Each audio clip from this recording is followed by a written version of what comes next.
Hello friend, movie जैसी start होती है हमें मार्स प्लेनेट की एक सिटी दिखाई जाती है जिसका नाम जोडेंगा होता है। जोडेंगा की आर्मी मार्स के लोगों को मारना चाहती है। वहीं पर हमें एक और सिटी दिखाई जाती है जिसका नाम हीलियम होता है। हीलियम और जोडेंगा के दरमियान काफी अरसे से लड़ाई हो रही होती है। फिर एक दिन दोनों शहरों के दरमियान लड़ाई होती है। तब भी जोडेंगा के किंग के पास तीन आदमी आते हैं जिनके लीडर का नाम शैंग होता है। शैंग के पास बहुत ज्यादा मैजिकल पावर होती है। शंख जोनागा के किंग को वेपन के तौर पर इस्तेमाल करता है। शंख किंग को कहता है, अगर तुम इस प्लेनेट पर राज करना चाहते हो तो तुम्हें हमारी बात माननी होगी। जैसा हम कहेंगे तुम वैसा करोगे। किंग इनकी बात से एग्री हो जाता है। असल में शंख के पास ऐसी पावर थी, वो किसी का भी रूप ले सकता था और किसी भी प्लेनेट पर जा सकता था। यहाँ पर सीन चेंज होता है।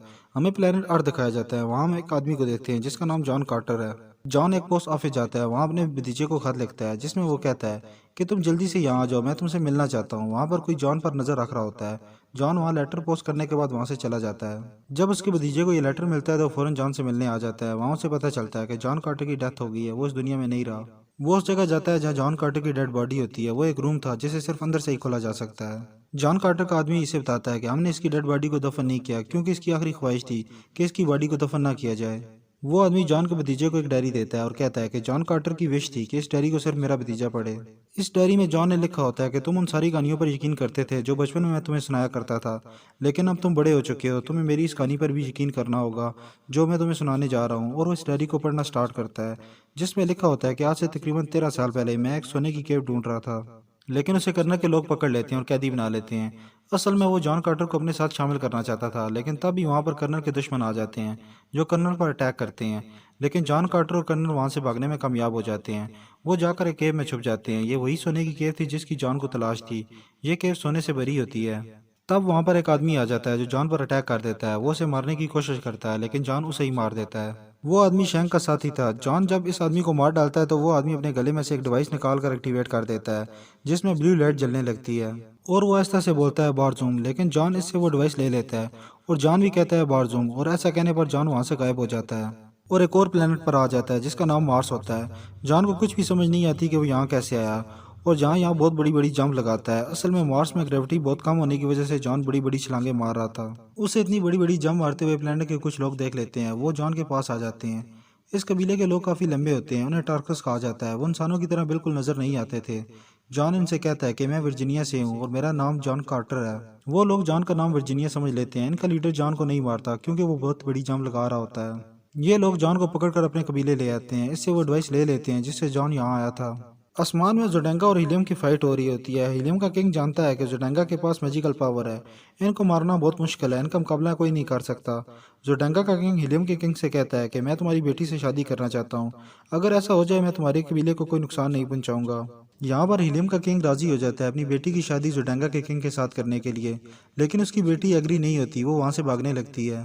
नीचे टार्कस का कबीला ये सब कुछ देख रहा होता है। वो चाहते थे कि दोनों कबीले आपस में लड़कर मर जाएं और मार्स पर हमारा राज हो। भागते हुए प्रिंसेस अपने प्लेन से गिरने लगती है।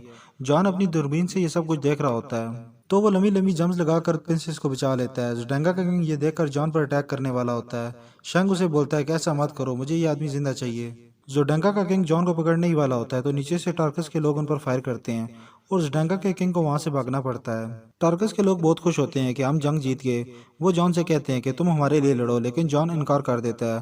टार्कस कहते हैं अगर तुम हमारे लिए नहीं लड़ोगे तो हम प्रिंसेस को मार देंगे। इसीलिए जॉन टार्कस के साथ काम करने के लिए एग्री हो जाता है। प्रिंसेस जॉन से पूछती है कि आखिर तुम इतनी बड़ी जंप कैसे लगाते हो। वो कहता है मुझे इस बारे में कुछ नहीं पता, मैं बस यहाँ सोने की केव की तलाश में हूँ। प्रिंसेस से जॉन को पता चल जाता है कि अब वो प्लेनेट अर्थ पर नहीं बल्कि प्लेनेट मार्स पर है। इस बात से जॉन काफी हैरान रह जाता है। वो जॉन से पूछती है कि आखिर तुम इतनी दूर से यहाँ कैसे आए। जॉन प्रिंसेस को वो डिवाइस दिखाता है जिसके जरिए वो यहाँ आया था। अब वो डिवाइस टार्कस के लीडर के पास होती है। अब जॉन, प्रिंसेस और टार्कस की एक लेडी एक जगह पर जाते हैं जहाँ पर उन्हें एक दीवार नजर आती है जिसके जरिए जॉन वापस अर्थ पर जा सकता था। फिर वो तीनों अपनी मंजिल के लिए आगे बढ़ते हैं। इस सफर के दौरान जॉन को पता चल जाता है कि ये लड़की हीलियम की प्रिंसेस है जो भागकर यहाँ आई है क्योंकि वो जोडेंगा के किंग से शादी नहीं करना चाहती थी। अब ये एक जगह पहुंचते हैं और वहाँ पर अजीब और गरीब चेंजिंग होने लगती है। तब वहाँ जॉन कार्टर की इस डिवाइस को जमीन पर लगाते हैं। वहाँ पर कुछ और तब्दीलियाँ होती हैं। उन्हें एक प्लेनेट से दूसरे प्लेनेट पर जाने के लिए कुछ वर्ड्स दिखाई देते हैं। अब यहाँ पर शंग और उसके साथी आ जाते हैं। शंग अपने साथियों को ऑर्डर देता है कि प्रिंसेस और जॉन को पकड़ कर लाओ। प्रिंसेस को पकड़कर वापस हीलियम भेज दिया जाता है और जॉन को भी पकड़ लिया जाता है और जॉन की तीसरी साथी टार्कस लेडी वहीं छुप जाती है। महल में प्रिंसेस जॉन को बताती है कि वो शादी कर रही है। जॉन प्रिंसेस से पूछता है कि तुम ऐसा क्यों कर रही हो। प्रिंसेस कहती है कि तुम हम लोगों के लिए लड़ना नहीं चाहते, तुम प्लेनेट अर्थ पर वापस जाना चाहते हो और मैं जोडेंगा के किंग से शादी इसलिए कर रही हूँ ताकि मेरे लोग महफूज रहें। प्रिंसेस जॉन की डिवाइस उसे वापस दे देती है। प्रिंसेस उसे वो वर्ड्स बताती है जिससे वो वापस अर्थ पर पहुंच जाएगा। प्रिंसेस जॉन के हाथ पर वो डिवाइस रखती है और कहती है तुम ये वर्ड्स पढ़ो। मगर जॉन वो वर्ड्स नहीं पढ़ता क्योंकि वो प्रिंसेस को नहीं छोड़ना चाहता था, उससे प्रिंसेस से प्यार हो गया था। जैसे डोर ओपन होता है वहाँ प्रिंसेस का हस्बैंड यानी जोडेंगा का किंग आ जाता है। वो जॉन को वहाँ पर नहीं देख पाता क्योंकि जॉन जंप लगाकर ऊपर चला गया होता है और सबके जाने के बाद वापस नीचे आता है। तो वहाँ पर एक और लेडी होती है जो असल में शंग होता है, जो औरत के रूम में यहाँ आया था। शंग यहाँ अपने मैजिक का यूज करके जॉन को अपने कंट्रोल में कर लेता है और मैजिक को जॉन के जिस्म में दाखिल कर देता है। अब जॉन ना ही कुछ कर सकता था और ना ही भाग सकता था। शंग जॉन से कहता है कि जब से तुम इस प्लेनेट पर आए हो तुम्हारी पावर बढ़ रही है। शंग एक लेडी के रूम में जॉन को वहां लेकर जाता है जहां प्रिंसेस की शादी होने वाली थी। आज रात प्रिंसेस की शादी होने वाली है जब दो चांद आपस में मिलेंगे। जॉन इससे पूछता है कि आखिर ये सब कुछ करने के पीछे तुम्हारा मकसद क्या है, तुम ऐसा क्यों कर रहे हो, तुम तो बहुत आसानी से प्रिंसेस को मार सकते हो। शंग कहता है कि ऐसी गेम हम काफी अरसे से खेल रहे हैं। शंग जॉन से कहता है कि हम इस प्लेनेट को तबाह कर देंगे, इसके बाद हम प्लेनेट अर्थ को भी डिस्ट्रॉय कर देंगे और ये मैजिकल पावर हम उसी को देते हैं जो बेवकूफ़ हो, हमारी मदद कर सके। जोरडैंगा का राजा भी एक बेवकूफ़ इंसान है। शंग कहता है कि हम खास मकसद के लिए बनाए गए हैं, हम लोगों से ही उनकी दुनिया को डिस्ट्रॉय करवाते हैं, इसी वजह से हमें ताकत मिलती है। शंग जॉन को किसी और जगह ट्रांसफर कर रहा होता है तभी जॉन का वफादार डॉग वहां आ जाता है और जॉन को उस जगह काट लेता है जहां शंग ने नेविलाइट वाली डिवाइस लगाई थी। मैजिक के हटते ही जॉन उसके कंट्रोल से बाहर आ जाता है और जॉन उन्हीं के एक एयरक्राफ्ट में बैठकर वहां से चला जाता है। लेकिन वो लोग जॉन का पीछा करते हैं। जॉन की तीसरी साथी टार्कस लेडी वहां उस एयरक्राफ्ट पर गोली चलाती है जो जॉन का पीछा कर रहा होता है। जॉन का एयरक्राफ्ट वहां पर क्रैश हो जाता है। जॉन कहता है मुझे प्रिंसेस को बचाने के लिए टार्कस की फौज चाहिए। जॉन टार्कस के पास पहुंचता है तो उसे कैद कर लिया जाता है क्योंकि एक टार्कस ने पुराने किंग को भी कैद किया होता है। इस टार्कस ने पुराने किंग टार्कस को धोखा देकर किंग बना होता है। पुराने टार्कस को जॉन पर यकीन होता है कि वो मेरी रिस्पेक्ट मुझे वापस दिलवाएगा। अब हम जॉन को देखते हैं जिसे एक मॉन्स्टर के साथ लड़ने के लिए छोड़ दिया जाता है, लेकिन जॉन इस मॉन्स्टर को मार देता है और साथ ही टार्कस किंग को भी मार देता है। अब वो पुराना टार्कस किंग दोबारा किंग बन जाता है। जॉन प्रिंसेस को बचाना चाहता है क्योंकि दो चांद के मिलने पर प्रिंसेस की शादी हो जाएगी और शैंक प्रिंसेस को मार डालेगा। लेकिन शादी की रस्म से पहले जॉन वहां पहुंच जाता है और कहता है कि ये जो कुछ हो रहा है असल में एक साजिश है। शादी के बाद जोडेंगा के लोग हीलियम पर अटैक कर देंगे। तभी वहां पर जबरदस्त लड़ाई होती है। हीलियम का साथ देने के लिए टार्कस की फौज वहां आ जाती है। दोनों कबीले एक होकर जोडेंगा पर हमला कर देते हैं। जॉन जोडेंगा के किंग को मार डालता है लेकिन शैंक प्रिंसेस के रूप में आकर प्रिंसेस पर तलवार रख देता है।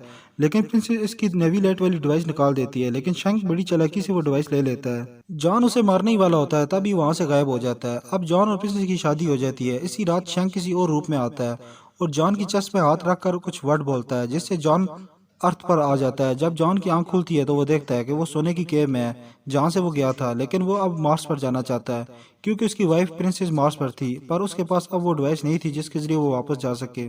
जॉन कार्टर 10 साल तक वो डिवाइस ढूंढता है और एक दिन उसे वो डिवाइस मिल जाती है। ये सारी कहानी जॉन का भतीजा पढ़ रहा होता है कि जॉन की बॉडी को दफन ना किया जाए क्योंकि उसकी बॉडी को दफन करते हैं तो उसकी सारी बॉडी डिस्ट्रॉय हो जाएगी और मार्स पर भी उसकी बॉडी डिस्ट्रॉय हो जाएगी। जॉन ने लिखा होता है कि अब मेरी बॉडी की हिफाजत तुम्हारी जिम्मेदारी है। जॉन का भतीजा देखता है कि इस डोर पर कुछ अल्फाबेट्स लिखे हैं और वो इनसे अपना नाम लिखता है, लेकिन डोर ओपन नहीं होता।